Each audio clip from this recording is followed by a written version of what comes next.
Parecen ser las 8. Muy buenos días a todos, bendiciones, bienvenidos, gracias por querer estar aquí, estudiando juntos un curso de milagros. Hoy con el capítulo 3, la percepción inocente. Y para ello vamos a comenzar con nuestra habitual invocación de la página 30, que dice así: Estoy aquí únicamente para ser útil. Estoy aquí en representación de aquel que me envió. No tengo que preocuparme por lo que debo decir ni por lo que debo hacer, pues aquel que me envió me guiará. Me siento satisfecha de estar donde quiera que Él desee, porque sé que Él estará allí conmigo. Sanaré a medida que le permita enseñarme a sanar.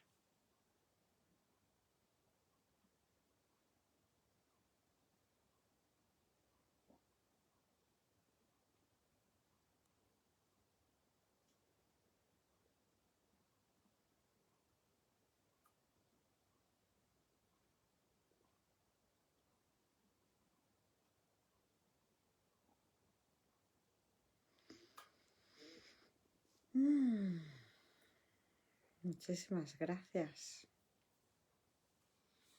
Gracias a todos. ¡Qué maravilla! ¡Oh, maravilla! Gracias, Padre. Gracias, hermanos. Santa Eva Castemer, Santa MT Garpaz 29. Gracias, bendiciones. Santa Patsa Mezcua. Gracias. San William Alfredo Guaman. Gracias. Un honor compartir la enseñanza de un curso de milagros todos juntos. Pues vamos allá, capítulo 3, la percepción inocente. 1, expiación sin sacrificio. 1, párrafo 1. Hay otro punto que debe quedar perfectamente claro antes de que pueda desaparecer cualquier residuo de temor que aún esté asociado con los milagros. La crucifixión no estableció la expiación, fue la resurrección la que lo hizo. Son muchos los cristianos sinceros que no han entendido esto correctamente. Nadie que esté libre de la creencia en la escasez podría cometer tal equivocación. Si se examina la crucifixión desde un punto de vista invertido, parece como si Dios hubiese permitido e incluso fomentado el que uno de sus hijos sufriese por ser bueno. Esta desafortunada interpretación que surgió como resultado de la proyección ha llevado a muchas personas a vivir sumamente atemorizadas de Dios. Tales conceptos antirreligiosos, Jesús, se infiltran en muchas religiones. El auténtico cristiano, sin embargo, debería hacer una pausa y preguntarse: ¿cómo iba a ser posible esto? ¿Cómo iba a ser posible que Dios mismo fuese capaz de albergar el tipo de pensamiento que sus propias palabras han señalado claramente que es indigno de su Hijo? Párrafo 2. La mejor defensa, como de costumbre, consiste en no atacar la posición de otro, sino más bien en proteger la verdad. No es muestra de gran sensatez aceptar un concepto si para justificarlo tienes que invertir todo un marco de referencia. Este procedimiento es doloroso en sus aplicaciones menores y verdaderamente trágico en una escala mayor. Con frecuencia la persecución termina siendo un intento de justificar la terrible y errónea percepción de que Dios mismo persiguió a su propio Hijo en nombre de la salvación. Ni siquiera las mismas palabras tienen sentido. Fijaos que cuando Jesús nos dice que aceptar un concepto, en este caso sería, por ejemplo, la separación. Si por aceptar la idea de la separación tengo que cambiar completamente el marco de referencia, para decir que sí que me he separado tengo que inventarme un mundo para que parezca que esto es posible, pues es una locura. Pues sí. Renunciar al reino de los cielos para que un concepto tenga posibilidad de existir. es verdad. Ujú.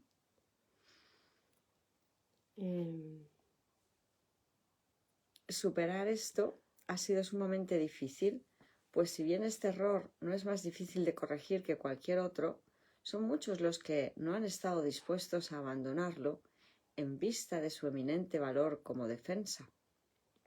Un ejemplo menos dramático es el del padre que dice: esto me duele a mí más que a ti, y se siente exonerado al darle una paliza a su hijo. ¿Crees que nuestro Padre piensa realmente así? Es tan esencial eliminar cualquier pensamiento de este tipo que debemos asegurarnos de que nada semejante permanezca en tu mente. Yo no fui castigado porque tú fueses malo. La lección completamente benévola que la expiación enseña se echa a perder si se mancilla con cualquiera de las formas en que esta clase de distorsión se manifiesta. 3. La afirmación mía es la venganza, dice el Señor, es una percepción falsa mediante la cual uno le atribuye a Dios su propio pasado malvado. Este pasado, entre comillas, malvado, no tiene nada que ver con Dios. Él no lo creó ni tampoco lo sustenta. Dios no cree en el castigo. Su mente no crea de esa manera. Dios no tiene nada contra ti por razón de tus, entre comillas, malas acciones. ¿Cómo sería posible entonces que me hubiese acusado a mí por ellas? Asegúrate de que reconoces cuán absolutamente imposible es esta suposición y también de que procede enteramente de la proyección. Este tipo de error es responsable de una multitud de errores similares, incluyendo la creencia de que Dios rechazó a Adán y lo expulsó del jardín del Edén. Quizá por eso piensas a veces que no te estoy guiando bien. He tomado las máximas precauciones para usar palabras que sean casi imposibles de distorsionar, pero siempre es posible tergiversar los símbolos si así se desea. Párrafo 4. El sacrificio es una noción que Dios desconoce por completo. Procede únicamente del miedo, y los que tienen miedo pueden ser crueles. Cualquier forma de sacrificio es una violación de mi exhortación de que debes ser misericordioso, al igual como nuestro Padre en el cielo lo es. A muchos cristianos les ha resultado difícil darse cuenta de que esto les atañe a ellos. Los buenos maestros nunca aterrorizan a sus estudiantes. Aterrorizar es atacar, y como resultado de ello se produce un rechazo de lo que el maestro ofrece, malográndose así el aprendizaje. Párrafo 5. Se me ha llamado correctamente, entre comillas, el Cordero de Dios que quita los pecados del mundo. Mas quienes representan al Cordero manchado de sangre no entienden el significado del símbolo.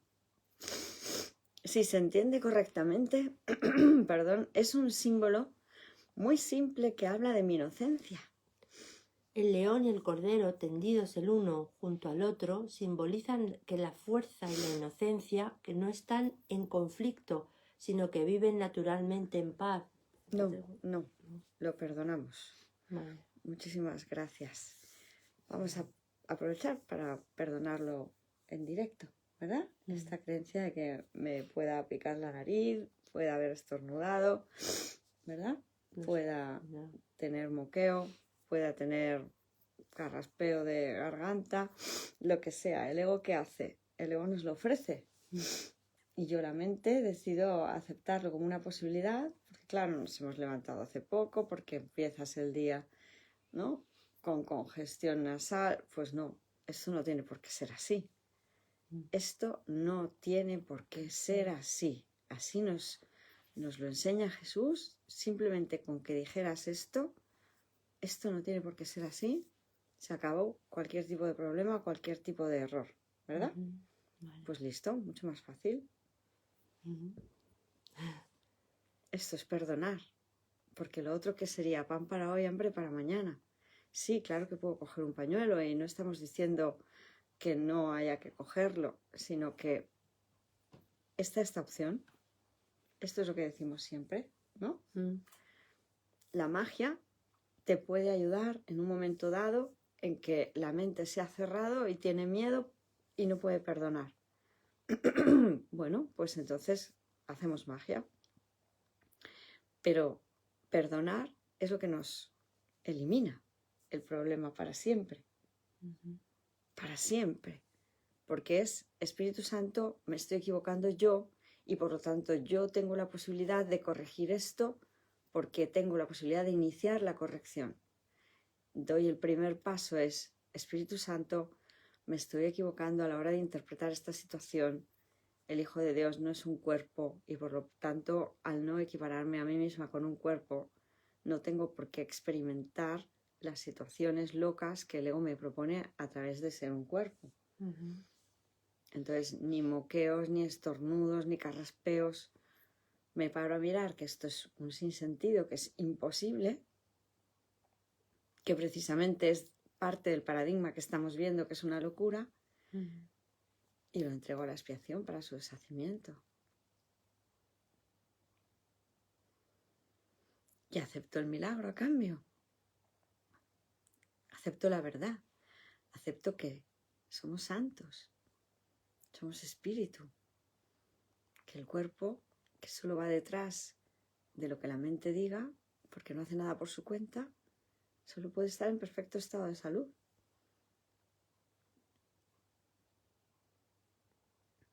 Y lo acepto así. Y permito que todo se dé como Dios quiere. En vez de interferir en su plan.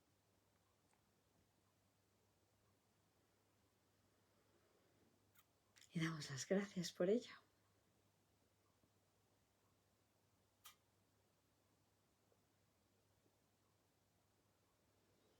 ¿Verdad? Gracias, Estamos completamente sanos. No tenemos ningún problema. Con Dios tenemos soluciones. Muchas gracias. Bueno, podemos leer desde el párrafo 4. Párrafo 4. El sacrificio es una noción que Dios desconoce por completo. Procede únicamente del miedo y los que tienen miedo pueden ser crueles. Cualquier forma de sacrificio es una violación de mi exhortación de que debe ser misericordioso, al igual como nuestro Padre en el cielo lo es. A muchos cristianos les ha resultado difícil darse cuenta de que esto les atañe a ellos. Los buenos maestros nunca aterrorizan a sus estudiantes.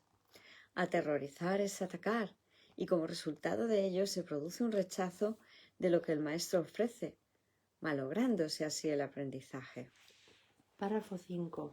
Se me ha llamado correctamente, entre comillas, el Cordero de Dios que quita los pecados del mundo, mas quienes representan al Cordero manchado de sangre no entienden el significado del símbolo. Si se entiende correctamente, es un símbolo muy simple que habla de mi inocencia.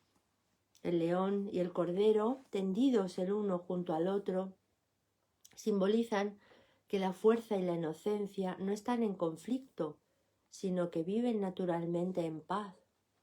Bienaventurados los puros de corazón, porque ellos verán a Dios. Es otra forma de decir lo mismo. Una mente pura conoce la verdad y en eso radica su fuerza.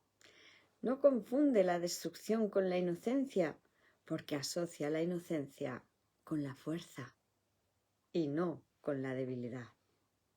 Párrafo 6. La inocencia es incapaz de sacrificar nada, porque la mente inocente dispone de todo y solo se esfuerza por proteger su plenitud. No puede proyectar, tan solo puede honrar a otras mentes, porque honrar a otros es el saludo natural de los verdaderamente amados hacia los que son como ellos. El Cordero, entre comillas, quita los pecados del mundo en el sentido de que el estado de inocencia o gracia Es uno en que el significado de la expiación es perfectamente obvio. La expiación carece por completo de ambigüedad. Es perfectamente inequívoca porque existe en la luz. Únicamente los intentos de ocultarla en las tinieblas han hecho que sea inaccesible para aquellos que eligieron no ver. Párrafo 7. La expiación, de por sí, solo irradia verdad.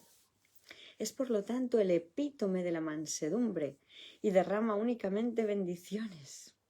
No podría hacer eso si procediese de cualquier otra fuente que no fuese la perfecta inocencia. La inocencia es sabiduría, porque no tiene conciencia del mal y el mal no existe. No obstante, es perfectamente consciente de todo lo que es verdad. La resurrección demostró que nada puede destruir a la verdad. El bien puede resistir cualquier clase de mal, al igual que la luz disipa cualquier clase de oscuridad. La expiación es, por lo tanto, la lección perfecta. Es la demostración concluyente de que todas las demás lecciones que enseñé son ciertas. Si puedes aceptar esta generalización ahora, no tendrás necesidad de aprender muchas otras lecciones de menor importancia. Basta con que creas esto para que te liberes de todos tus errores. 8. La inocencia de Dios es el verdadero estado mental de su Hijo. En ese estado tu mente conoce a Dios, pues Dios no es algo simbólico, Dios es un hecho. Cuando conoces a su Hijo tal como es, te das cuenta de que la expiación y no el sacrificio es la única ofrenda apropiada para el altar de Dios, en el que sólo la percepción tiene cabida. El entendimiento de los inocentes es la verdad. Por eso es por lo que sus altares son verdaderamente radiantes. Muchísimas gracias. Estamos estudiando el capítulo 3, la percepción inocente. Acabamos de ver el punto 1, expiación sin sacrificio. Fijémonos la importancia de este título y es justo lo que acabamos de leer al final, ¿no? Es aprender con amor. Expiación es sinónimo de un amor que se está expresando. Aprendamos expresando el amor y no creyendo que tenemos que perder al dar. Claro. Sí. No, al dar amor restituye con abundancia ese amor. Nunca se nos termina, nunca se termina, es inagotable, es una fuente que es un caudal que como está estrechamente ligado a nuestra fuente, pues no tiene fin, nunca se agota, por mucho que demos, siempre tendremos. No hay que perder para dar. Eso es lo que nos tenía dicho el ego. Si quieres ganar algo, tendrás que perder algo de menor valor, pero perder. Vas a conseguir algo de mayor valor. ¿Qué estás dispuesto a dar por ello? Eso. ¿Cuánto estás dispuesto a sacrificar? ¿Cuánto estás dispuesto a perder? Y en cambio estamos aprendiendo el valor de expiar, porque su valor, su sentido, su significado es obtener. Al dar, recibo. Fijaos que nosotros creíamos que el costo de dar era perder y resulta que el costo de dar es recibir. Voy a obtener todo lo que quiero si lo doy para poder tener paz. Reza la segunda lección del Espíritu Santo. Da paz. Para así saber que eso es lo que eres. Lo puedes dar porque lo eres. Puedes dar amor porque lo eres. Qué maravilla, ¿verdad? Expiación sin sacrificio. Y vamos a ver ahora el punto 2, los milagros y la percepción verdadera. 1.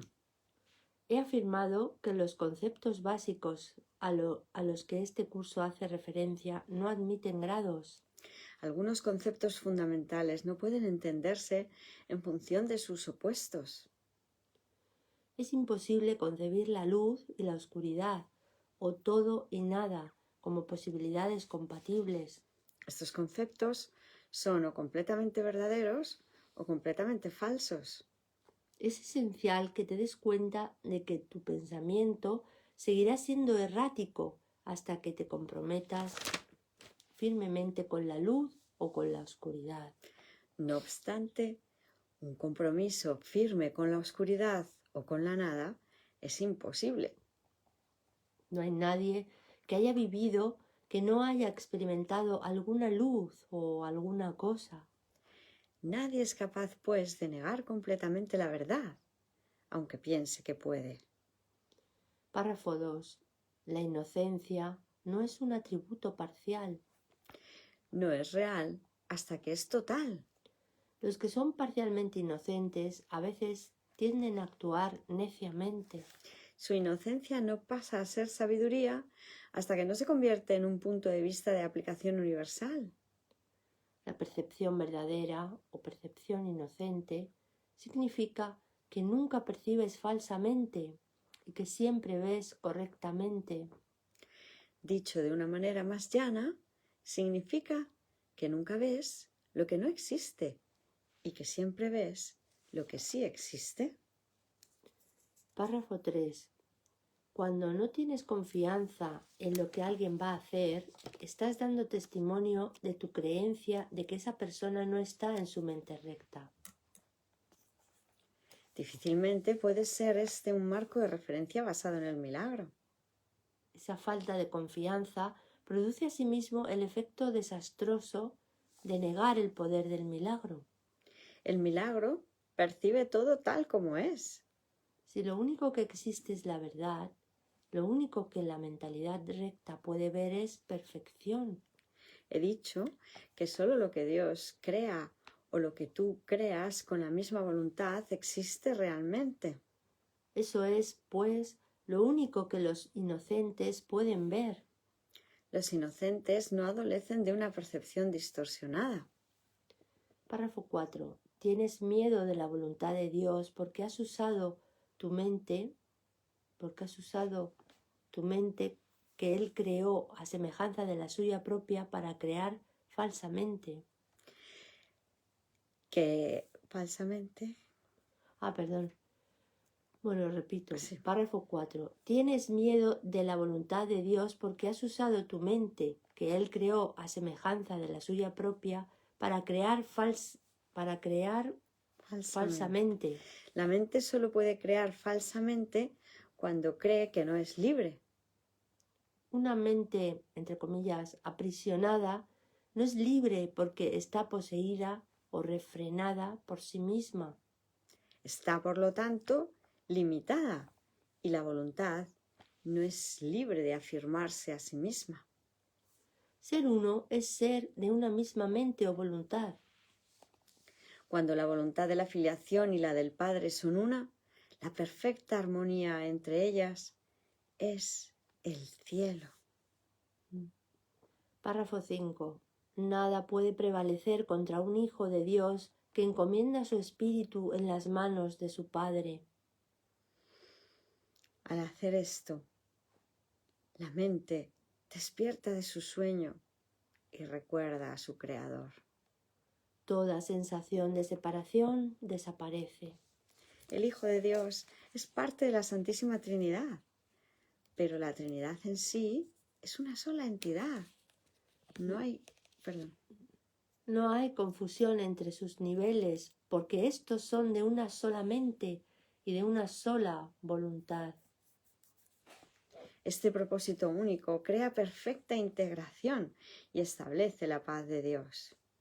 Pero esta visión solo la pueden percibir los verdaderamente inocentes, quienes, al ser puros de corazón, defienden la verdadera percepción en vez de defenderse de ella. En vez de defenderse de ella. Es que cuando no queremos la verdadera percepción, nos estamos defendiendo de ella, ¿verdad? puesto que entienden la lección de la expiación, no tienen el deseo de atacar y por lo tanto pueden ver correctamente. Esto es lo que la Biblia quiere decir con cuando Él aparezca o sea percibido, seremos como Él, pues lo veremos tal como Él es. Amén. Amén. 6. Párrafo 6. La manera de corregir las distorsiones es dejando de tener fe en ellas y depositándola únicamente en lo que es verdad. No puedes hacer que lo que no es verdad lo sea. Si estás dispuesto a aceptar aquello que es verdad en todo lo que percibes, dejas que sea verdad para ti. La verdad supera todo error, y aquellos que viven inmersos en el error y en la vacuidad jamás pueden encontrar consuelo duradero. Cuando percibes correctamente, cancelas tus percepciones falsas y las de los demás simultáneamente. Puesto que los ves tal como son, les ofreces tu aceptación de su verdad para que ellos puedan aceptarla en sí mismos.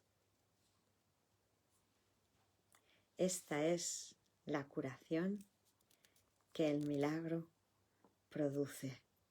Fijémonos en esta idea, hermanos milagrosos, cuando perdonamos, cuando estamos dispuestos a percibir correctamente, no perdonamos solo para nosotros. Esto le beneficia a toda la filiación. Cuando uno obra el milagro, toda la filiación se beneficia de ella, de esa percepción corregida. Se cancelan nuestras percepciones falsas y las de los demás simultáneamente. Estamos dando permiso para que ese concepto, esa idea errónea, sea cancelada. Se acabó. Ya no va a tener más consecuencias, no va a tener más efectos en nadie. Y así nos curamos colectivamente, conjuntamente. Qué maravilla, ¿verdad? Sí, maravilla. Vemos que la solución que nos ofrece Jesús es fácil, de una percepción errada a una percepción verdadera. Y nosotros elegimos. Ese es nuestro papel. Pero tenemos que elegir, no podemos quedarnos con el mal y el bien. Hay que desestimar el mal y aceptar el bien sin opuestos. ¿Verdad? Sí. Pues muchísimas gracias. Estamos viendo el capítulo 3, la percepción inocente. Hemos visto el primer punto, expiación sin sacrificio. El segundo, los milagros de la percepción verdadera.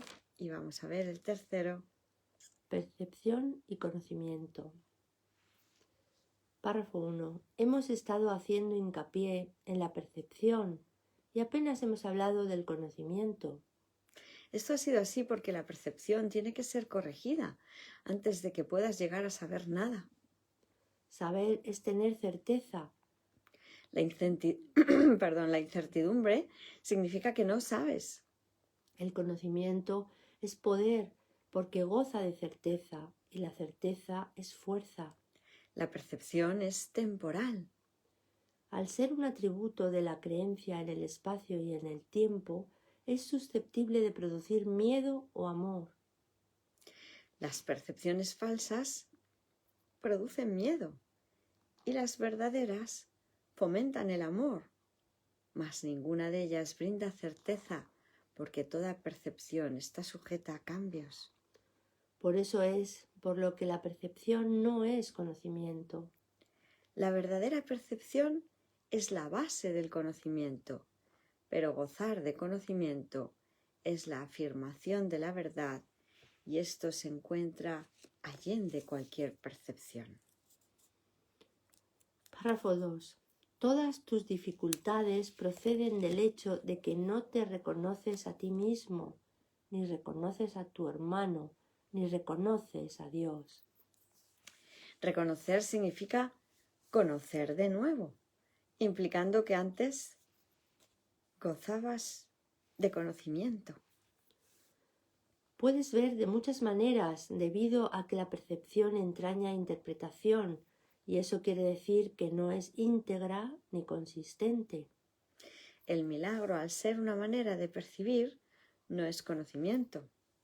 Es la respuesta correcta a una pregunta, mas cuando sabes, no preguntas.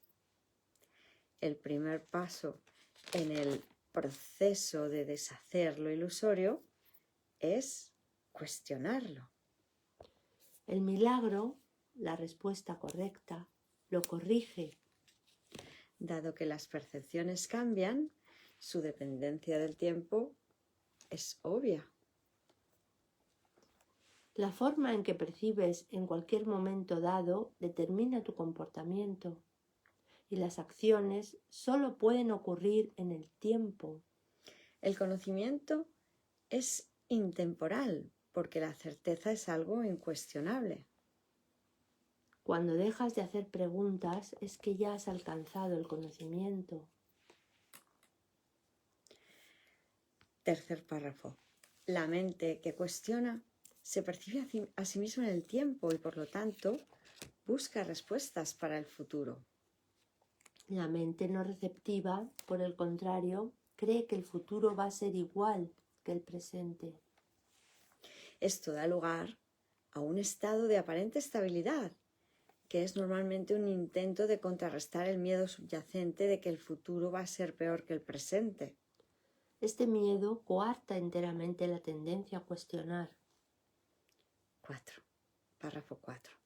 La verdadera visión es la percepción natural de la visión espiritual, pero es todavía una corrección en vez de un hecho. La visión espiritual es simbólica, por lo tanto, no es un instrumento de conocimiento. Es, no obstante, un medio de percepción correcta, lo cual la sitúa dentro del propio ámbito del milagro. Una, entre comillas, visión de Dios sería un milagro más que una revelación. El hecho en sí de que la percepción esté involucrada demuestra que la experiencia no pertenece a la esfera del conocimiento. De ahí que las visiones, por muy santas que sean, son efímeras. Párrafo 5. La Biblia te exhorta a que te conozcas a ti mismo, o lo que es lo mismo, a que tengas certeza. La certeza es siempre algo propio de Dios. Cuando amas a alguien, lo has percibido tal como es, y esto te permite conocerlo. Hasta que primero no lo percibas tal como es, no lo podrás conocer. Mientras sigas cuestionando lo que Él es, estarás implicando claramente que no conoces a Dios. La certeza no requiere acción. Cuando dices que estás actuando basándote en tu conocimiento, estás confundiendo el conocimiento con la percepción. El conocimiento provee la fuerza para el pensamiento creativo, no para la acción recta. La percepción, el milagro y la acción están estrechamente vinculados. El conocimiento es el resultado de la revelación y genera solo pensamiento. La percepción, aun en su forma más espiritualizada, incluye al cuerpo. El conocimiento procede del altar interno y es intemporal porque goza de certeza. No es lo mismo percibir la verdad que conocerla. Párrafo 6. Una percepción correcta es necesaria antes de que Dios pueda comunicarse directamente con sus altares, los cuales Él estableció en sus hijos. Sus altares se refiere a sus mentes. Ujú. En dichos altares es donde Él puede comunicar su certeza y su conocimiento inevitablemente brindará paz. Dios no es un extraño para sus hijos, ni sus hijos son extraños entre sí. El conocimiento precedió tanto a la percepción como al tiempo y finalmente los reemplazará. Ese es el verdadero significado de, entre comillas, el alfa y la omega, el principio y el fin, y de, entre comillas, antes de que Abraham naciese, era yo. La percepción puede y debe ser estabilizada, pero el conocimiento ya es estable. Teme a Dios y observa sus mandamientos, pasa a ser conoce a Dios y acepta su certeza. Párrafo 7. Si atacas el error que ves en otro, te harás daño a ti mismo. No puedes conocer a tu hermano si lo atacas. Los ataques siempre se lanzan contra extraños. Al percibir falsamente a tu hermano, lo conviertes en un extraño y por lo tanto no puedes conocerlo. Le tienes miedo porque lo has convertido en un extraño. Percíbelo correctamente para que lo puedas conocer. En la creación de Dios no hay extraños. Para poder crear como Él creó, tan solo puedes crear lo que conoces y lo que, por lo tanto, aceptas como tuyo. Dios conoce a sus hijos con absoluta certeza. Los creó conociéndolos. Los reconoce perfectamente. Cuando ellos no se reconocen entre sí, no lo reconocen a Él. Amén. Amén. Pues acabamos de estar viendo el epígrafe 3, percepción y conocimiento. Vamos a ver ahora el 4, el error y el ego. Estamos en el capítulo 3, la percepción inocente. Hemos visto ya el punto 1, expiación sin sacrificio. El 2, los milagros y la percepción verdadera. El 3, Percepción y conocimiento. Y vamos a ver el 4, El error y el ego. Párrafo 1. La capacidad que ahora posees no son sino sombras. Las capacidades. Las capacidades que ahora posees no son sino sombras de tu verdadera fuerza. Todas las funciones que ahora tienes están divididas y son susceptibles de ser cuestionadas y puestas en duda. Esto se debe a que no tienes certeza acerca de cómo vas a usarlas y por consiguiente el conocimiento queda vedado para ti. Y te está a sí mismo vedado porque todavía percibes sin amor. Antes de que la separación introdujese las nociones de grados, aspectos e intervalos, la percepción no existía. El espíritu no tiene niveles y todo conflicto surge como consecuencia del concepto de niveles. Solo los niveles de la Trinidad gozan de unidad. Los niveles creados por la separación no pueden sino estar en conflicto. Ello se debe a que ninguno de ellos significa nada para los demás. 2.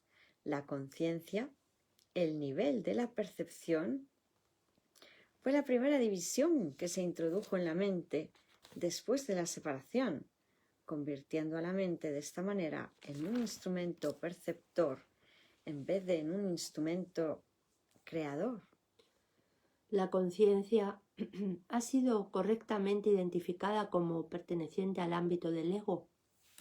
El ego es un intento erróneo de la mente de percibirte tal como deseas ser, en vez de como realmente eres. Sin embargo, solo te puedes conocer a ti mismo como realmente eres, ya que de eso es de lo único que puedes estar seguro. Todo lo demás es cuestionable. Párrafo 3.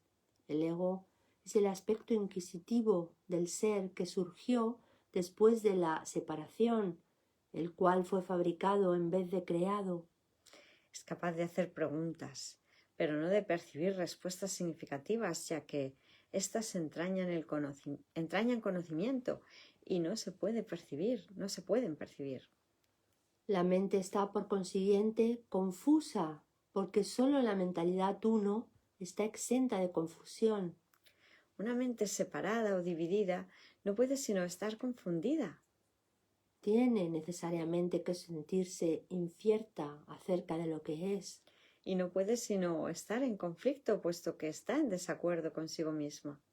Esto hace que sus aspectos sean extraños entre sí, y esta es la esencia de la condición propensa al miedo, en la que el ataque siempre tiene cabida. Tal como te percibes, tienes todas las razones del mundo para sentirte atemorizado. De ahí que no te puedas liberar del miedo hasta que no te des cuenta no sólo de que no te creaste a ti mismo, sino de que tampoco habrías podido hacerlo. Nunca podrás hacer que tus percepciones falsas sean verdaderas. Y tu creación no se ve afectada en modo alguno por tu error. Por eso es por lo que, en última instancia, tienes que optar por subsanar la separación. Párrafo 4. No se debe confundir a la mente que goza de conocimiento con la mentalidad recta, ya que sólo esta última está vinculada a la percepción verdadera. Puedes tener una mentalidad recta o una mentalidad errada, y aun esto es cuestión de grados, lo cual demuestra claramente que ninguna de ellas tiene nada que ver con el conocimiento. El término mentalidad recta se debe entender como aquello que corrige la mentalidad errada y se refiere al estado mental que induce a una percepción fidedigna. Es un estado de mentalidad milagrosa porque sana la percepción errónea, lo cual es ciertamente un milagro en vista de cómo te percibes a ti mismo. Podemos darnos cuenta de que se nos va dando siempre una alternativa, ¿no? Es verdad. Pensamiento falto, carente de amor, pensamiento erróneo, pensamiento milagroso, pensamiento cuerdo, pensamiento sano, pensamiento correctivo, percepción errada, percepción pecaminosa, percepción loca, percepción enferma, percepción cuerda, percepción sana, mente errada, mente recta. Un sistema de pensamiento alternativo al que nosotros nos habíamos inventado. Este lo entregamos para su deshacimiento y aceptamos en cambio el sistema de pensamiento que contiene todo lo que pareciera que necesitábamos para estar en este mundo, pero ahora con un contenido verdaderamente valioso con el que no nos hacemos daño. Y podría ser interesante que veamos la idea que nos plantea Jesús. Puedes tener una mentalidad recta o una mentalidad cerrada, y aún esto es cuestión de grados. ¿Qué está diciendo Jesús con que tener una mentalidad recta o una mentalidad cerrada es cuestión de grados? Porque normalmente la implementación de la mente recta en nuestra mente es gradual. No lo hacemos en un instante y ya nos quedamos ahí, sino que tendemos a volver a tirarnos al campo de batalla, a querer interesarnos otra vez por los contenidos falsos de la mente errada. Por lo tanto, gradualmente nos vamos quedando en la mente correcta, en la mente sana. Por eso no es que la mente sana tenga grados, sino que es un proceso gradual para nosotros el quedarnos en esa mente, ¿verdad?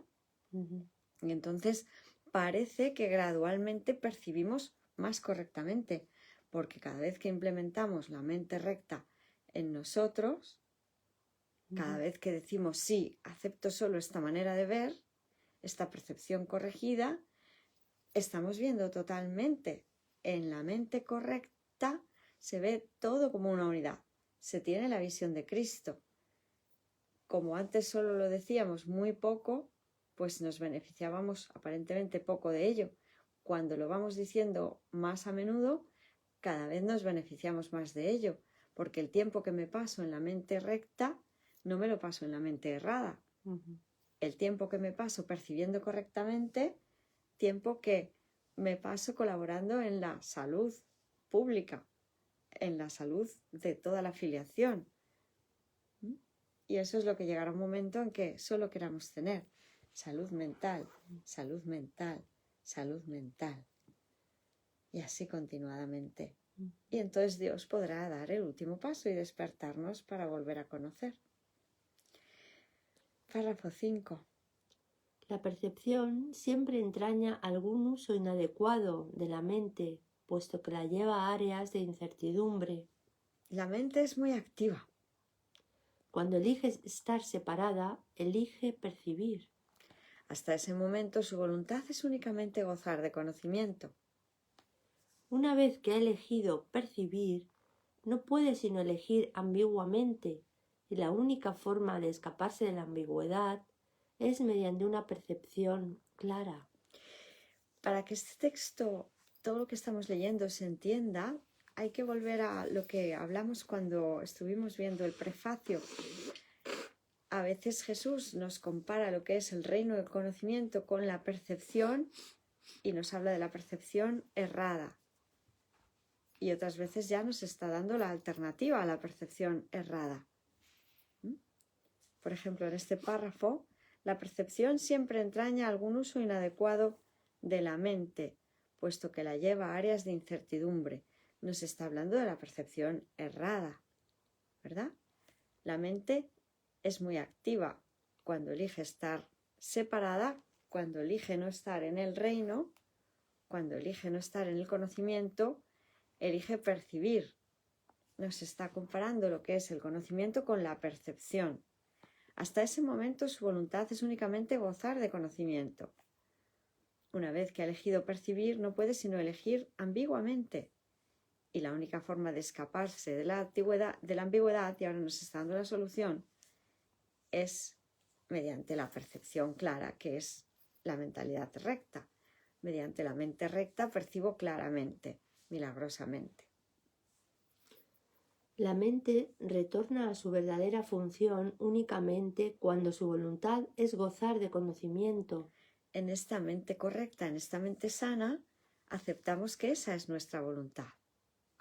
Esto la pone al servicio del espíritu. Esto, el querer gozar de conocimiento, pone a la mente al servicio del espíritu, donde la percepción cambia. La mente elige dividirse a sí misma cuando elige inventar sus propios niveles. Pero no puede separarse completamente del espíritu, ya que de éste es de donde deriva todo su poder para fabricar o para crear. Aun en la creación falsa, la mente está afirmando su origen, con mayúscula, pues de otro modo simplemente dejaría de existir. Esto último, no obstante, es imposible, ya que la mente le pertenece al espíritu que Dios creó y que, por lo tanto, es eterno. Sin Dios habríamos dejado de existir, pero, oh, buena noticia, es imposible. Las ideas no abandonan su fuente. Estamos en Dios. No podemos dejar de existir. Pues párrafo 6. La capacidad de percibir hizo que el cuerpo fuese posible, ya que tienes que percibir algo y percibirlo con algo. Por eso es por lo que la percepción siempre entraña un intercambio o interpretación que el conocimiento no requiere. La función interpretativa de la percepción La función interpretativa de la percepción, que es una forma de creación distorsionada, te permitió entonces llegar a la conclusión de que tú eres un cuerpo.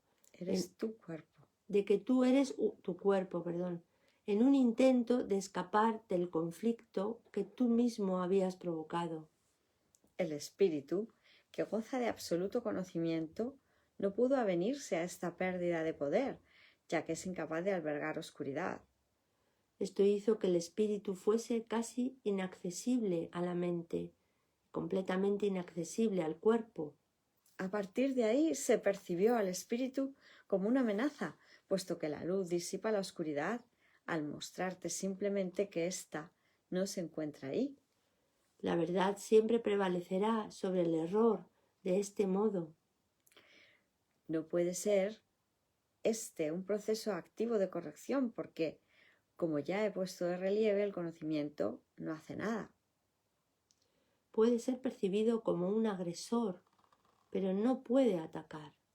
Lo que tú percibes como su ataque es tu propio vago reconocimiento de que el conocimiento siempre se puede recordar al no haber sido jamás destruido. Párrafo 7. Dios y sus creaciones permanecen a salvo y saben, por lo tanto, que no existe ninguna creación falsa. La verdad no puede lidiar con los errores que tú deseas conservar. Yo fui un hombre que recordó al espíritu y su conocimiento. Como hombre, no traté de contrarrestar los errores con el conocimiento, sino de corregir el error de raíz. Demostré tanto la impotencia del cuerpo como el poder de la mente. Al unir mi voluntad con la de mi Creador, recordé naturalmente al Espíritu y su verdadero propósito. Yo no puedo unir tu voluntad a la de Dios por ti, pero puedo borrar todas las percepciones falsas de tu mente si te pones bajo mi tutela. Solo tus percepciones falsas se interponen en tu camino. Sin ellas, no hay duda de la alternativa que elegirías. Pues una percepción sana induce a una elección sana. No puedo elegir por ti, pero puedo ayudarte a que elijas correctamente. Muchos son los llamados, pero pocos los escogidos. Deberías rezar. Todos son llamados, pero son pocos los que eligen escuchar. Por lo tanto, no eligen correctamente. Los escogidos son sencillamente los que eligen correctamente más pronto. Véase nosotros, ¿verdad? Que estamos eligiendo ya. Las mentes sanas pueden hacer esto ahora y al hacerlo hallarán descanso para sus almas. Dios te conoce solo en paz y esa es tu única realidad. Amén. Amén. Vamos a ver ahora el epígrafe 5. Más allá de la percepción. Estamos viendo el capítulo 3, la percepción inocente. Hemos visto ya el primer punto, expiación sin sacrificio. El segundo, los milagros y la percepción verdadera. El tercero, percepción y conocimiento. El cuarto, el error y el ego.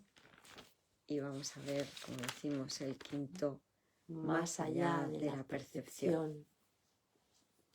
Párrafo 1. He dicho que las capacidades que ahora posees no son sino sombras de tu verdadera fortaleza y que la percepción, que es intrínsecamente enjuiciadora, comenzó solo después de la separación. Desde entonces nadie ha estado seguro de nada. He dejado claro asimismo que la resurrección fue el medio para regresar al conocimiento, lo cual se logró mediante la unión de mi voluntad con la de mi Padre. Es oportuno ahora establecer una distinción que ha de clarificar algunos de los postulados que se presentarán más adelante. Párrafo 2. Desde que se produjo la separación, ha habido una gran confusión entre las palabras crear y fabricar. Cuando fabricas algo, lo haces como resultado de una sensación específica de carencia o de necesidad. Nada que se haya hecho con un propósito específico tiene la capacidad de poder generalizarse. Cuando haces algo para remediar lo que percibes como una insuficiencia, estás afirmando tácitamente que crees en la separación. El ego ha inventado un gran número de sistemas de pensamiento ingeniosos con ese propósito. Mas ninguno de ellos es creativo. La inventiva, aun en su manifestación más ingeniosa, es un esfuerzo en vano. Su naturaleza sumamente específica apenas se compara con la creatividad abstracta de las creaciones de Dios. Párrafo 3. El conocimiento, como ya hemos observado, no conduce a la acción. Tu confusión entre tu verdadera creación y lo que has hecho de ti mismo es tan grande que se te ha hecho literalmente imposible saber nada. El conocimiento es siempre estable y es evidente que tú no lo eres. Aún así, eres perfectamente estable tal como Dios te creó. En ese sentido, cuando tu comportamiento es inestable, estás en desacuerdo con la idea que Dios tiene acerca de tu creación. Puedes hacer esto si así lo eliges, mas no querrías hacerlo si estuvieses en tu mente recta. 4. La pregunta fundamental que continuamente te haces, no puedes propiamente dirigírtela a ti mismo. Si os parece bien, vamos a repetir, porque se ha cortado una de las vías por las que estamos emitiendo. Es desde el párrafo 3 de nuevo, ¿vale? Vale. Párrafo 3. El conocimiento, como ya hemos observado, no conduce a la acción. Tu confusión entre tu verdadera creación y lo que has hecho de ti mismo es tan grande que se te ha hecho literalmente imposible saber nada. El conocimiento es siempre estable y es evidente que tú no lo eres. Aún así, eres perfectamente estable tal como Dios te creó. En ese sentido, cuando tu comportamiento es inestable, estás en desacuerdo con la idea que Dios tiene acerca de tu creación. Puedes hacer esto si así lo eliges, mas no querrías hacerlo si estuvieses en tu mente recta. 4. Párrafo 4. La pregunta fundamental que continuamente te haces, no puedes propiamente dirigírtela a ti mismo. Continúas preguntándote qué es lo que eres, lo cual implica no solo que sabes la respuesta, sino que es a ti a quien le corresponde proveerla. No obstante, es imposible que puedas percibirte a ti mismo correctamente. No tienes una imagen que puedas percibir. La palabra imagen está siempre vinculada a la percepción y no forma parte del conocimiento. Las imágenes son simbólicas y representan algo diferente de ellas mismas. La idea de cambiar tu imagen reconoce el poder de la percepción, pero implica también que no hay nada estable en ti que se pueda conocer. 5. Párrafo 5. El conocimiento no está sujeto a interpretaciones. Puedes tratar de, entre comillas, interpretar el significado de algo, pero en eso siempre existe la posibilidad de equivocarse porque se refiere a la percepción que se tiene del significado. Tales incongruencias son el resultado de tus intentos de considerarte a ti mismo separado y no separado al mismo tiempo. Es imposible incurrir en una confusión tan fundamental sin aumentar aún más tu confusión general. Tu mente podrá haber llegado a ser muy ingeniosa, pero como siempre ocurre cuando el método y el contenido están en desacuerdo, la usas en un fútil intento de escaparte de un callejón sin salida. La ingeniosidad no tiene nada que ver con el conocimiento, pues el conocimiento no requiere ingeniosidad. El pensamiento ingenioso no es la verdad que te hará libre, pero te librarás de la necesidad de usarlo una vez que estés dispuesto a prescindir de él. Párrafo 6. La oración es una forma de pedir algo. Es el vehículo de los milagros. Mas la única oración que tiene sentido es la del perdón, porque los que han sido perdonados lo tienen todo. Amén. Amén. Una vez que se ha aceptado el perdón, la oración en su sentido usual deja de tener sentido. La oración del perdón no es más que una petición para que puedas reconocer lo que ya posees. Cuando elegiste la percepción en vez del conocimiento, te colocaste en una posición en la que solo percibiendo milagrosamente podías parecerte a tu Padre. Has perdido el conocimiento de que tú mismo eres un milagro de Dios.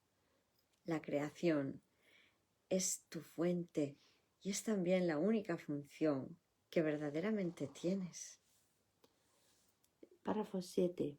La afirmación Dios creó al hombre a imagen y semejanza propia necesita ser reinterpretada. Imagen puede entenderse como pensamiento y semejanza como de una calidad semejante. Dios efectivamente creó al espíritu en su propio pensamiento y de una calidad semejante a la suya propia. No hay nada más. La percepción, por otra parte, no puede tener lugar sin la creencia en más y en menos. La percepción entraña selectividad a todo nivel. Es un proceso continuo de aceptación y rechazo, de organización y reorganización, de sustitución y cambio. Evaluar es un aspecto esencial de la percepción, ya que para poder seleccionar es necesario juzgar. Párrafo 8. ¿Qué le ocurre a la percepción en ausencia de juicios o de nada que no sea perfecta igualdad? Percibir se vuelve imposible. La verdad solo se puede conocer. Toda ella es igualmente verdadera y conocer cualquier parte de ella es conocerla en su totalidad. Únicamente la percepción entraña una conciencia parcial. El conocimiento trasciende las leyes que gobiernan la percepción porque un conocimiento parcial es imposible. El conocimiento es uno y no tiene partes separadas. Tú, que eres realmente uno con él, solo necesitas conocerte a ti mismo para que tu conocimiento sea total. Conocer el milagro de Dios es conocerlo a Él. Tú mismo eres un milagro.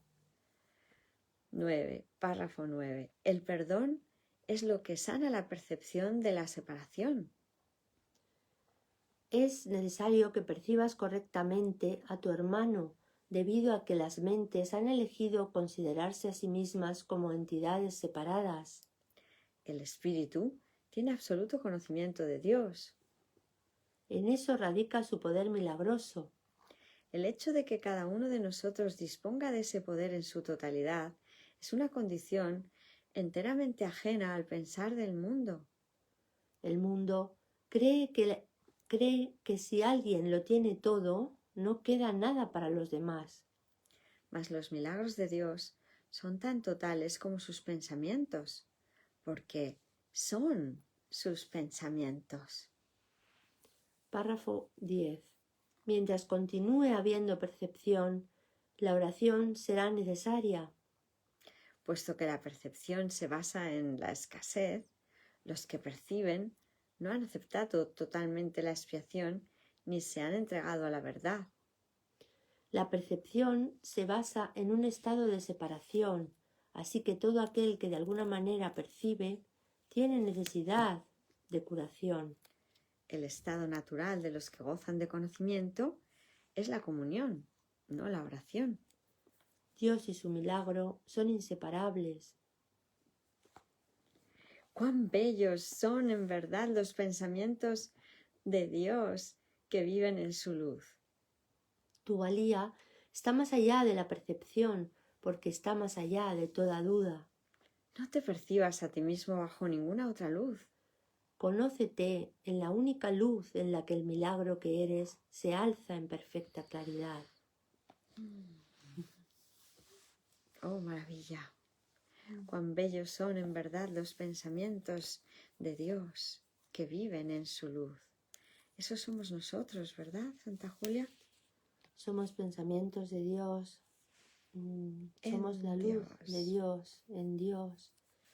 La luz que es la luz, pues el amor divino es la paz, la dicha, todo eso es la luz de Dios. la luz que somos. Amén. Amén. Bueno, pues estamos viendo el capítulo 3, la percepción Inocente. inocente. Hemos visto ya el primer punto, Expiación sin sacrificio. El segundo, Los milagros y la percepción verdadera.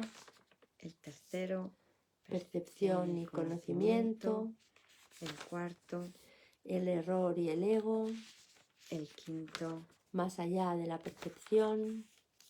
y vamos a ver ahora, como decimos, el sexto. Los juicios y el problema de la autoridad. Párrafo 1. Hemos hablado ya del juicio final, aunque no con gran detalle. Después del juicio final, no habrá ningún otro. Dicho juicio es simbólico porque más allá de la percepción no hay juicios. Cuando la Biblia dice, no juzguéis y no seréis juzgados, lo que quiere decir es que si juzgas la realidad de otros, no podrás evitar juzgar la tuya propia. Párrafo 2. La decisión de juzgar en vez de conocer es lo que nos hace perder la paz. Juzgar es el proceso en el que se basa la percepción, pero no el conocimiento. He hecho referencia a esto anteriormente al hablar de la naturaleza selectiva de la percepción. Y he señalado que la evaluación es obviamente su requisito previo. Los juicios siempre entrañan rechazo. Nunca ponen de relieve solamente los aspectos positivos de lo que juzgan, ya sean en ti o en otros. Lo que se ha percibido y se ha rechazado, o lo que se ha juzgado y se ha determinado que es imperfecto, permanece en tu mente porque ha sido percibido. Una de las ilusiones de las que adoleces es la creencia de que los juicios que emites no tienen ningún efecto. Fijaos qué importante esto. Todo pensamiento produce forma en algún nivel, nos dice el principio 12. Los milagros son pensamientos. Los pensamientos pueden representar el nivel inferior o corporal de la experiencia o el nivel superior o espiritual de la experiencia. ¿Cómo creemos que se ha proyectado este mundo? A base de pensarlo. Claro. ¿Y cómo se mantiene vivo? Aparentemente, ¿cómo se mantiene viva la proyección? ¿Cómo parece mantenerse estable? Porque la seguimos validando, la seguimos pensando. Uno de ellos da lugar a lo físico, el otro crea lo espiritual. Todo pensamiento produce forma en algún nivel. No viene aquí, viene más adelante, ¿no? ¿Recuerdas dónde Yo era? creo que no era en un principio. Me parece que no. ¿No? Sí, sí. Todo pensamiento produce forma en algún nivel. Y además creo que lo vimos ayer, ¿no? En el capítulo 2. Sí. Vamos a ver si lo encontramos. Perdona, en el capítulo 2. Estamos en el 3. Todo pensamiento produce forma en algún nivel. Bueno, va a ser un momento, si no seguimos adelante. Ya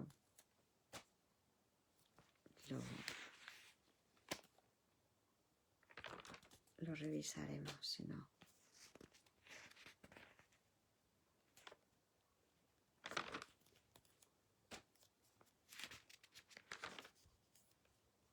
Igualmente, lo que es importante es que nos quedemos con la idea de que cada pensamiento que tenemos valida un sistema de pensamiento u otro. Aquí. Todo pensamiento produce forma en algún nivel. Estamos en el capítulo 2.6, miedo y conflicto. No hay pensamientos fútiles.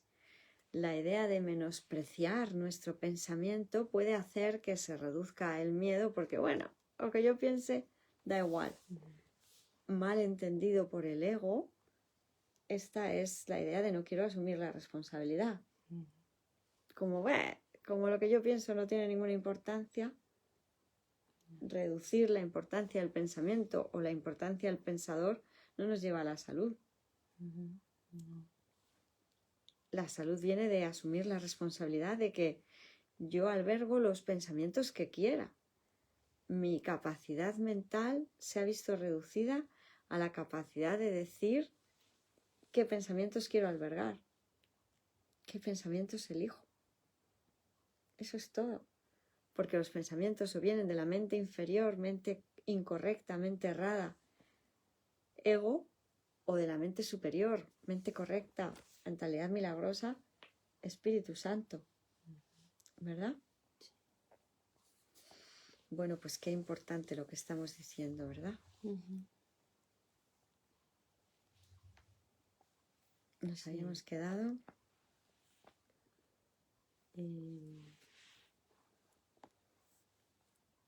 Aquí, ¿no? En el párrafo 3. Uh-huh. Párrafo 3. No tienes idea del tremendo alivio y de la profunda paz que resultan de estar con tus hermanos o contigo mismo sin emitir juicios de ninguna clase, ¿no? Un poquito antes, ¿no? Bueno, vamos a leer un poquito antes, como merece la pena. Vale. Una de las ilusiones. Una de las ilusiones de las que adoleces es la creencia de que los juicios que emites no tienen ningún efecto. Esto no puede ser verdad a menos que también creas que aquello contra lo que has juzgado no existe. Obviamente no crees esto. No crees esto, pues de lo contrario no lo habrías juzgado. En última instancia, no importa si tus juicios son acertados o no, pues en cualquier caso estás depositando tu fe en lo irreal. Esto es inevitable, independientemente del tipo de juicio de que se trate, ya que juzgar implica que abrigas la creencia de que la realidad está a tu disposición para que puedas seleccionar de ella lo que mejor te parezca. Párrafo 3. No tienes idea del tremendo alivio y de la profunda paz que resulta de estar con tus hermanos o contigo mismo sin emitir juicios de ninguna clase. Cuando reconozcas lo que eres y lo que tus hermanos son, te darás cuenta de que juzgarlos de cualquier forma que sea no tiene sentido. De hecho, pierdes el significado de lo que ellos son precisamente porque los juzgas. Toda incertidumbre procede de la creencia de que es imprescindible juzgar. No tienes que juzgar para organizar tu vida y definitivamente no tienes que hacerlo para organizarte a ti mismo. En presencia del conocimiento, todo juicio queda automáticamente suspendido y este es el proceso que le permite al conocimiento reemplazar a la percepción. Amén. Párrafo 4. Tienes miedo de todo aquello que has percibido y te has negado a aceptar. ¿Crees que por haberte negado a aceptarlo has perdido control sobre ello? Por eso es por lo que lo ves en pesadillas o disfrazado bajo apariencias agradables en lo que parecen ser tus sueños más felices. Nada que te hayas negado a aceptar puede ser llevado a la conciencia. De por sí no es peligroso, pero tú has hecho que a ti te parezca que lo es. Párrafo 5. Cuando te sientes cansado es porque te has juzgado a ti mismo como capaz de estar cansado. Cuando te ríes de alguien es porque has juzgado a esa persona como alguien que no vale nada. Cuando te ríes de ti mismo, no puedes por menos que reírte de los demás, aunque solo sea porque no puedes tolerar la idea de ser menos que ellos. Todo esto hace que te sientas cansado, ya que es algo básicamente descorazonador. No eres realmente capaz de estar cansado, pero eres muy capaz de agotarte a ti mismo. La fatiga que produce el juzgar continuamente, es algo realmente intolerable. Es curioso que una habilidad tan debilitante goce de tanta popularidad. No obstante, si deseas ser el autor de la realidad, te empeñarás en aferrarte a los juicios. También y les tendrás miedo y creerás que algún día serán usados contra ti. Sin embargo, esta creencia solo puede existir en la medida en que creas en la eficacia de los juicios como un arma para defender tu propia autoridad. Párrafo 6. Dios ofrece únicamente misericordia. Tus palabras deben reflejar solo misericordia, porque eso es lo que has recibido y eso es lo que deberías dar. La justicia es un expediente temporal o un intento de enseñarte el significado de la misericordia. Es juzgadora únicamente porque tú eres capaz de cometer injusticias. Párrafo 7. He hablado de distintos síntomas y a ese nivel la variedad de los mismos es casi infinita. Todos ellos tienen, no obstante, una sola causa. El problema de la autoridad. Esta es la raíz de todo mal. Cada síntoma que el ego inventa es una contradicción debido a que la mente está dividida entre el ego y el Espíritu Santo, de tal modo que cualquier cosa que el ego haga es parcial y contradictoria. Esta posición insostenible es el resultado del problema de la autoridad que, al aceptar como premisa el único pensamiento inconcebible, solo puede producir ideas que a su vez son inconcebibles. Párrafo 8. El problema de la autoridad es en realidad una cuestión de autoría. Cuando tienes un problema de autoridad es siempre porque crees ser tu propio autor y proyectas este engaño sobre los demás. Percibes entonces la situación como una en que los demás están literalmente luchando contigo para arrebatarte tu autoría. Este es el error fundamental de todos aquellos que creen haber usurpado el poder de Dios. Esta creencia les resulta aterradora, pero a Dios ni siquiera le inquieta. Él está deseoso, no obstante, por erradicarla, no como un castigo para sus hijos, sino tan solo porque sabe que les produce infelicidad. Las creaciones de Dios disponen de la verdadera autoría, mas tú prefieres permanecer anónimo cuando eliges separarte de tu autor. Al no tener certeza con respecto a quién es tu verdadero autor, crees que tu creación fue anónima. Esto te pone en una situación en la que lo único que parece tener sentido es creer que tú te creaste a ti mismo. La disputa acerca de quién es tu autor ha dejado a tu mente en tal estado de incertidumbre que ésta puede incluso llegar a dudar de que tú realmente existas. Párrafo 9. Solo los que abandonan todo deseo de rechazar pueden saber que es imposible que ellos puedan ser rechazados. No has usurpado el poder de Dios, pero lo has perdido. Afortunadamente, perder algo no significa que haya desaparecido. Significa simplemente que no recuerdas dónde está. Su existencia no depende de que puedas identificarlo o incluso localizarlo. Es posible contemplar la realidad sin juzgar y simplemente saber que está ahí. Párrafo 10. La paz es el patrimonio natural del espíritu. Todo el mundo es libre de rechazar su herencia, pero no de establecer lo que ésta es. El problema que todos tienen que resolver es la cuestión fundamental de la autoría. Todo miedo procede en última instancia, y a veces por rutas muy tortuosas, de negar la verdadera autoría. La ofensa no es nunca contra Dios, sino contra aquellos que lo niegan.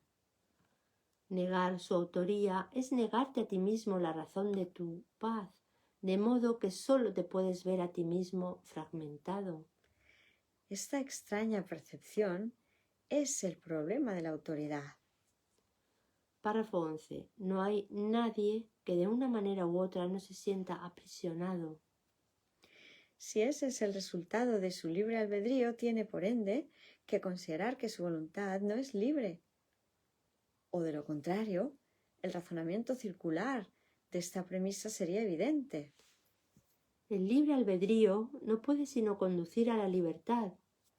Los juicios siempre aprisionan ya que fragmentan la realidad con las inestables balanzas del deseo. Los deseos no son hechos. Desear implica que ejercer la voluntad no es suficiente. Sin embargo, nadie que esté en su mente recta podría creer que lo que desea es tan real como lo que su voluntad dispone. En vez de busca primero el reino de los cielos, di: Que tu voluntad sea antes que nada alcanzar el reino de los cielos y habrás dicho: sé lo que soy y acepto mi herencia.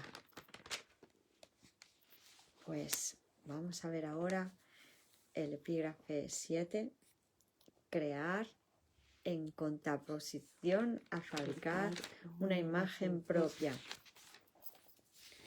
Acabamos de ver el punto 6, los juicios y el problema de la autoridad. Estamos viendo el capítulo 3, la percepción inocente. Y nuestra hermana Zenaida Rodríguez nos dice: amén, Señor mío, gracias por darme un día más de vida con mi familia. Saludos, besos y gracias por ayudar a mi familia en Venezuela. Barquisimeto, querido. Pues muchísimas gracias a ti también. Y lo que sí que entregamos a la expiación es la creencia de que aquí tengamos una familia concreta y aquí tengamos una nacionalidad concreta. Entregamos a la expiación la creencia de que estemos separados en distintos lugares del mundo, ¿verdad? Sí, somos un solo ser, un solo espíritu, estamos unidos, no hay separación, permanecemos unidos siempre y esa es nuestra única realidad. Todo lo demás son apariencias, son proyecciones de separación, que son ilusiones, son fantasías. Y además estamos aquí solo temporalmente y nuestra intención es no demorarnos aquí más de lo necesario.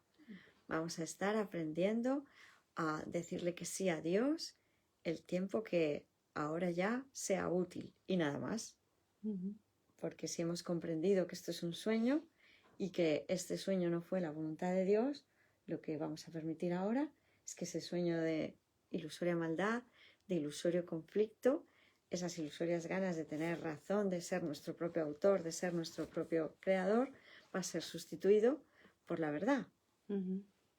Por el sueño donde el Hijo de Dios reconoce a su Padre como origen, como fuente, y se deja guiar de vuelta a casa. Todo esto es un camino de dejarme guiar, de no interferir con el gran plan de Dios para nuestro despertar. Pues capítulo 3, la percepción inocente. Y punto 1, expiación sin sacrificio. 2, los milagros y la percepción verdadera. 3, percepción y conocimiento. 4, el error y el ego.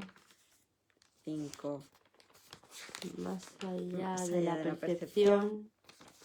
6, los juicios y el problema de la autoridad.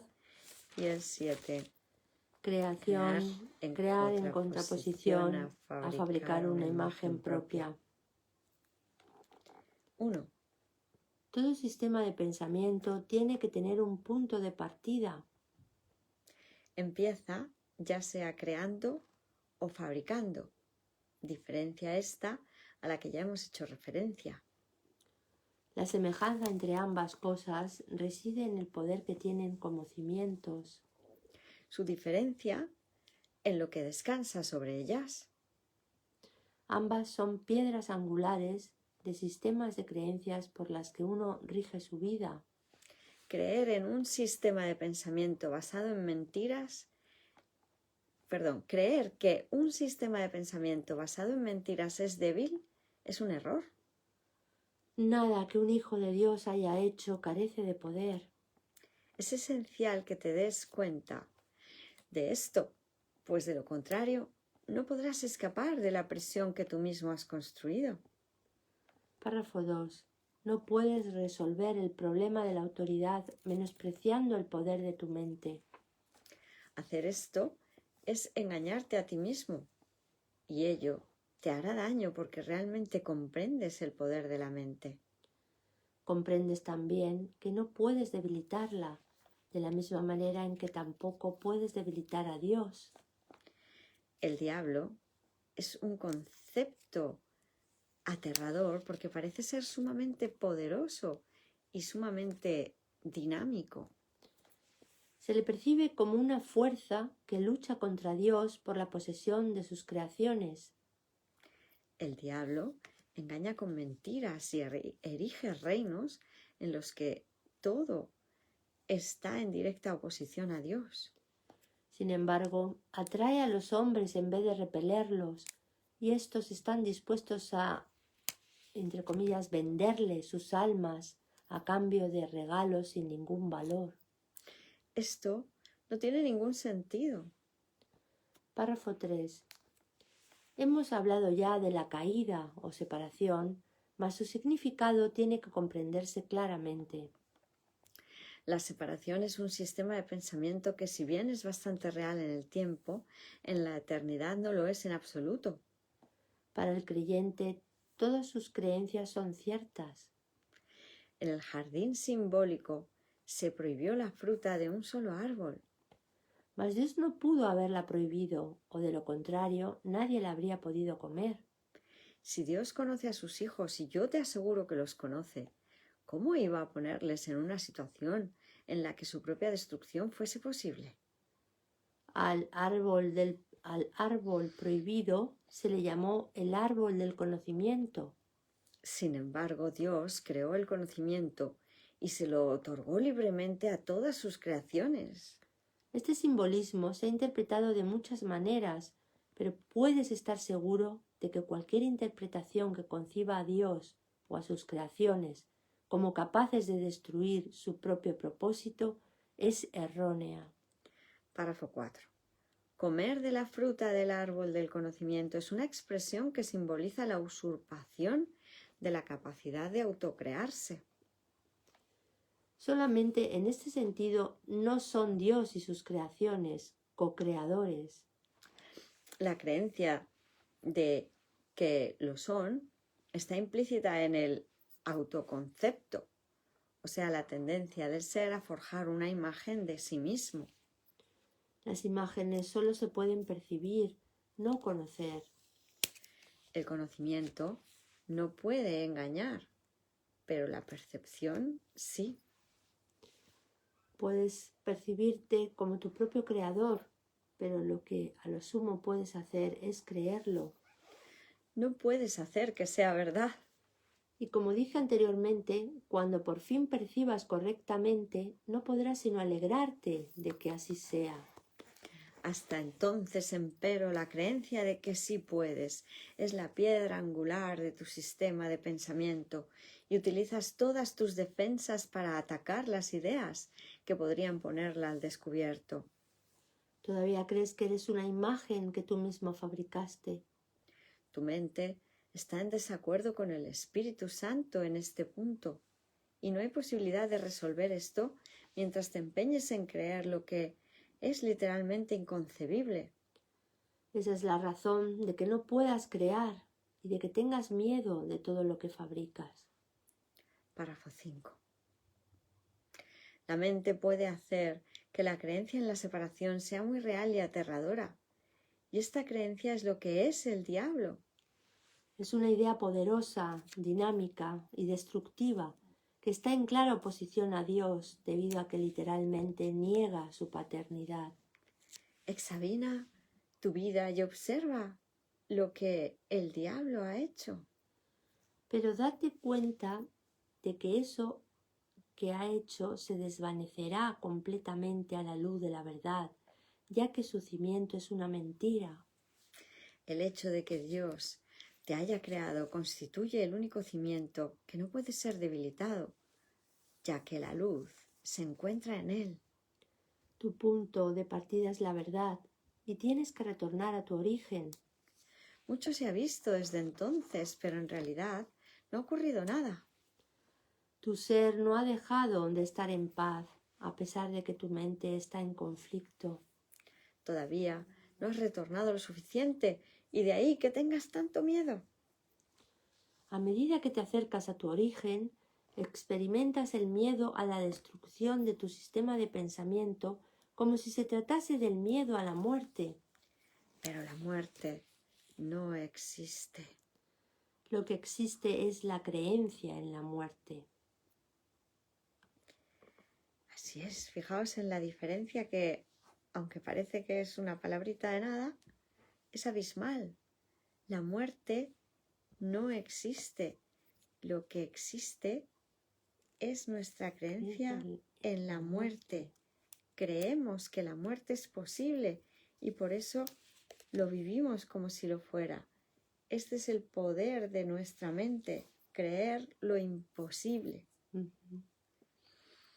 6. La rama que no da fruto será cortada y se secará. Alégrate de que así sea.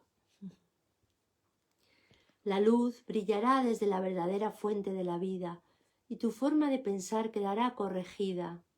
Cuando se refiere a la rama que no da fruto será cortada y se secará, se refiere a esa manera equivocada de pensar.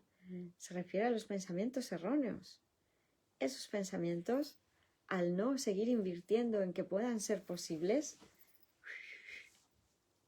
desaparecerán. Nunca dieron fruto porque el mundo que percibimos sin amor fue siempre falso, fue una quimera, fue un espejismo. No puede ser de otra manera. Tú que tienes miedo de la salvación, estás eligiendo la muerte. Vida y muerte, luz y oscuridad, conocimiento y percepción son conceptos irreconciliables. Creer que se pueden reconciliar es creer que Dios y su Hijo no pueden reconciliarse.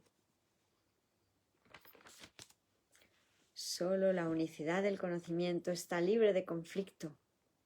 Tu reino no es de este mundo, porque te fue dado desde más allá de él. La idea de un problema de autoridad tiene sentido únicamente en este mundo. Al mundo no se le abandona mediante la muerte, sino mediante la verdad.